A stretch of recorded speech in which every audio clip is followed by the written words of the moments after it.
विवाह के बाद पहली बार मायके आई बेटी का स्वागत सप्ताह भर चला। सप्ताह भर बेटी को जो पसंद है वही सब किया गया।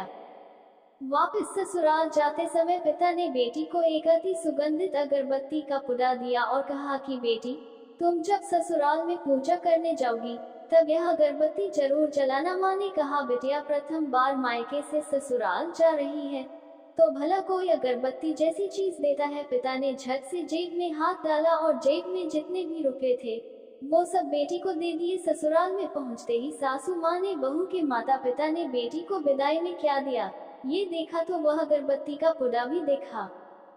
सासू माँ ने मुंह बनाकर बहू को बोला कि कल पूजा में यह अगरबत्ती लगा लेना। सुबह जब बेटी पूजा करने बैठी, अगरबत्ती का पुडा खोला तो उसमें से एक चिट्ठी निकली। लिखा था, बेटा यह अगरबत्ती स्वतः जलती है मगर संपूर्ण घर को सुगंधित कर देती है।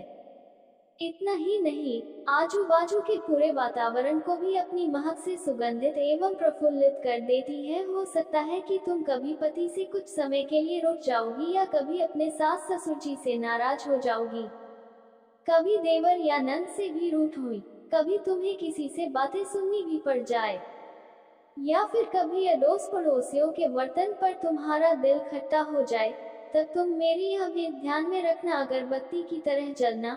जैसे अगरबत्ती स्वयं जलते हुए पूरे घर और संपूर्ण परिसर को सुगंधित और प्रफुल्लित कर ऊर्जा से भरती है, ठीक उसी तरह तुम स्वतः सहन करते हुए ससुराल को अपना मायका समझकर सबको अपने व्यवहार और कर्म से सुगंधित और प्रफुल्लित करना। बेटी चिट्ठी पढ़कर फफक कर रोने लगी। सासू माँ लपक कर आई।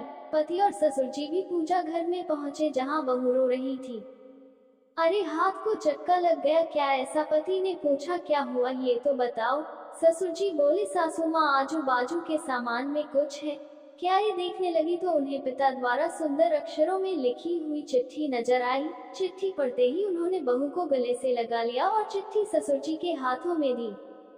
चश्मा न पहने होने की वजह से चिट्ठी बेटे को देकर पढ़ने के लिए कहा। सारी बात समझते ही संपूर्ण घर स्तब्ध हो गया। सासू माँ बोली, अरे ये चिट्ठी फ्रेम करानी है, यह मेरी बहू को मिली हुई सबसे अनमोल भेंट है। पूजा घर के बाजू में ही इसकी फ्रेम होनी चाहिए।